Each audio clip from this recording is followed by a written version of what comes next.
تو بچے ہلکے پھلکے مشورے بھی دیتے ہیں، ٹھیک ہے کوئی بات نہیں، سب رہنے دیں، سب ٹھیک ہے۔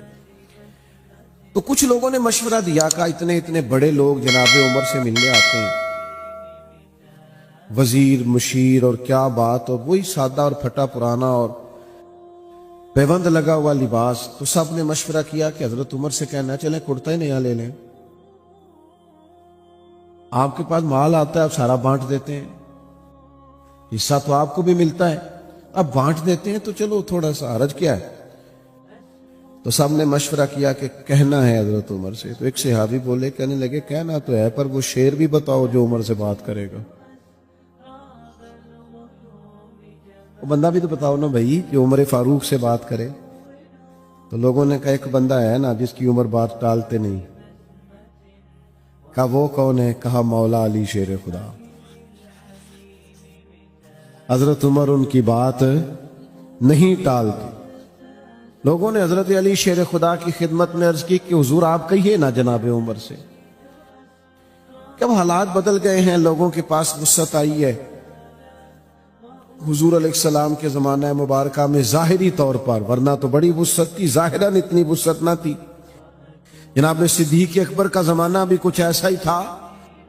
تو اب تو بڑا مال غنیمت آتا ہے اور حالات اور کیا اور ہیں، تو حرج کیا ہے اگر نیا کرتا لے لیا جائے؟ تو حضرت علی کہنے لگے بالکل تمہاری بات ٹھیک ہے، توجہ ہے نا آپ کی، اور عمر سے کہنا بھی چاہیے۔ پر فرمانے لگے یہ بھی مجھے پتہ ہے میں کہوں گا تو وہ مان لیں گے، پر یہ تمہیں بتاؤں میں نے کوئی نہیں کہنا، میں نہیں کہوں گا، کیونکہ میں عمر کی طبیعت کو جانتا ہوں۔ کہا پھر کیا کریں؟ فرمایا سیدہ عائشہ صدیقہ سے کہو، وہ ماں ہے نا مومنوں کی، حق رکھتی ہیں۔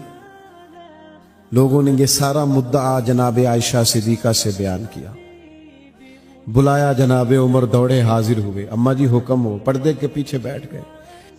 فرمایا عمر اب اللہ نے وسعت کر دی ہے، مال آ گیا ہے، گنجائش آ گئی، تو آپ نیا کرتا لے لیں، کیا حرج ہے؟ تو حضرت فاروق اعظم چپ کر گئے۔ بزرگوں کے سامنے جو منصب کے لحاظ سے بزرگ ہوں، بڑے ہوں، ان کے سامنے زیادہ باتیں نہیں کرنی چاہیے۔ حضرت عمر چپ کر گئے، کہا اماں جی آپ حکم کریں، شام سے پہلے کرتا بدل لوں گا۔ لیکن فرمانے لگے ایک بات کرنے کی اجازت ہے، ایک بات کہنے کی اجازت ہے؟ کہا کہیے، توجہ ہے آپ کی میری طرف؟ تو حضرت عمر فرمانے لگے اماں جی یہ جو میں نے کرتا پہنا ہے نا، حضور کے زمانے میں بھی میں اسی طرح پہنتا تھا، حضرت صدیق کے زمانے میں بھی اسی طرح پہنتا تھا، میرا دل کرتا ہے میں اسی طرح رہوں جو میرا رنگ حضور کے دور پہ تھا۔ میں اس میں بڑا راضی ہوں، بڑا مطمئن ہوں، یہی میرا طریقہ ہے۔ بس جناب عمر نے بات کی تو جواب کوئی نہیں آیا۔ تھوڑی دیر کے بعد جناب عائشہ صدیقہ کے رونے کی آواز آئی، اور جناب عمر فاروق سے فرمانے لگی آپ جائیے، جو صحابہ نے فرمایا تھا وہ بھی ٹھیک ہے، پر جو آپ کہہ رہے ہیں وہ تو بالکل ہی ٹھیک ہے۔ اس لیے کہ معرفت الہی، محبت الہی، توکل، صبر، شکر، قناعت، خودداری، عزت نفس پیدا کرتی انسان کو، یہ چیزیں پیدا کرتی ہیں۔ اور یہ حاصل کیسے ہوتی ہے؟ فتبعونی، حضور کی پیروی سے، نبی پاک کی غلامی سے، نبی پاک کے نقش قدم چلنے سے ہم صرف اور صرف اس زندگی میں مطمئن رہ سکتے ہیں جو زندگی ہمیں مدینے والے محبوب نے عطا فرمائی۔ اگر ہم وہاں سے ہٹیں گے، اگر ہم وہاں سے چند قدم پیچھے ہٹیں گے، ہمارے لیے نقصان ہوگا۔ دیکھیے نا، عظیم سنت ہے نبی پاک کی اپنے دل کو صاف رکھنا، لیکن ہم نے بوجھ ہی بڑے بنائے ہوتے ہیں دل کے۔ ایک بٹن ٹوٹ جائے نا، گلے کا ایک بٹن، تو محفل میں کسی کو بھی نہ پتا ہو تو جس کا ٹوٹا ہوتا ہے وہ بڑا پریشان ہوتا ہے، یار میرا بٹن ٹوٹا ہوا ہے۔ ایک تنکا صرف آپ کی داڑھی پہ لگ جائے نا، ایک بال چھوٹا سا، تو جب تک بندہ اتارنا نہ لے مطمئن نہیں ہوتا. ذرا سی یہاں مٹی لگی ہو تو سارے کہتے ہیں یار تیرے چہرے پہ مٹی لگی ہوئی. آپ کئی بار آئینہ دیکھتے ہیں پھر جا کے اطمینان حاصل ہوتا ہے. تو میرے بھائی یہ جو لوگ کہتے ہیں نا میں بے چین رہتا ہوں بور بڑا ہوتا ہوں, تو ان کے دل پر بھی کوئی میل کچیل چڑھ گئی ہے. یہ باطن اگر اپنا صاف کر دیں گے نا یہ چڑھ جاتی ہے میل کچیل. مجھے بتائیں بندہ حسد کرے اور پھر سکون سے رہے یہ ہو سکتا ہے؟ دل میں بغض رکھے اور سکون سے رہے یہ ہو سکتا ہے؟ وہ تکبر کر رہا ہے, کسی کو حقیر جان رہا ہے, پھر سکون سے رہے یہ ممکن ہے؟ جب ہم اپنی طبیعت پر باطن پر بوجھ میل کچیل چڑھا لیتے ہیں نقصان ہوتا ہے. جب دل پوری طرح صاف ہو گیا پرواہ کوئی نہیں ہے, اللہ کے ہر بندے سے پیار ہے, ہر صحیح العقیدہ کی محبت ہے, ہر ایک کے بارے میں دل میں گنجائش ہے. پاک ہوئے تے پاک ہی ملتا ہی تے بنا پاکوں پاک نہیں ملتا. سارے جسم دے دھون دے نالوں ایکو تولا ٹکڑا دل دا. آپ دل صاف رکھیں گے نا, دل صاف, یہ حضور کی عظیم سنت, یہ والی اتباع کریں گے نا نبی پاک کی, آپ بڑی ہلکی پھلکی زندگی گزاریں گے. آپ کو مطمئن ہوگا کہ آپ الجھے ہوئے نہیں. آپ دیکھیے نا ترمذی میں حدیث ہے, حضور علیہ الصلوۃ والسلام نے فرمایا اے انس, اے میرے بیٹے, آپ سے ہو سکے تو صبح اس حال میں کیجئے گا کہ آپ کے دل میں کسی کا بغض نہ ہو. اور حضور فرمانے لگے یہ میری سنت ہے, دل میں بغض نہ رکھنا یہ میری, بولیے یہ میری سنت ہے. اور میرے عزیز دل میں صفائی ستھرائی. صحابہ فرماتے ہیں, حضرت عبداللہ ابن عمر فرماتے ہیں, ہم ایک دن نا حضور کی بارگاہ میں بیٹھے تھے, 2-3 لوگ, دروازے پہ دستک ہوئی. تو نبی کریم نے فرمایا دروازہ کھولو, جو بندہ دروازے پہ آیا جنتی ہے. کہتے ہیں ہمارا تو رشک سے حال ہی کوئی نہیں تھا جسے حضور نے جنتی کہہ دیا.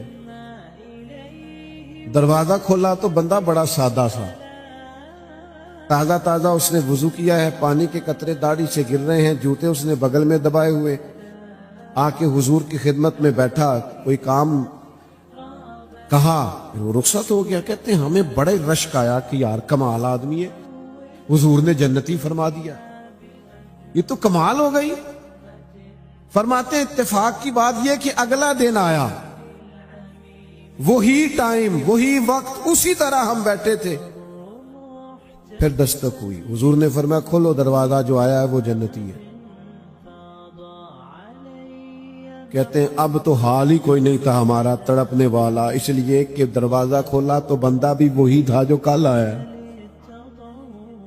او حضور تو اشارتاً کہہ دیں تو جسے نبی پاک نے 2 دفعہ کہہ دیا.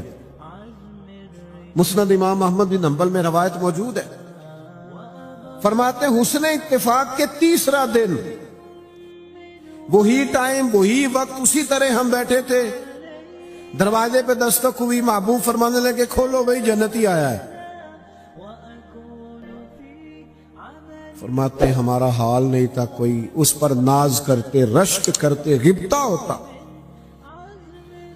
بندہ آیا, سادہ بندہ, جوتے سائیڈ پہ رکھے, پانی کے قطرے داڑھی سے گر رہے تھے, وہ کام کیا. جب وہ باہر نکلا تو حضرت عبداللہ ابن عمر کہتے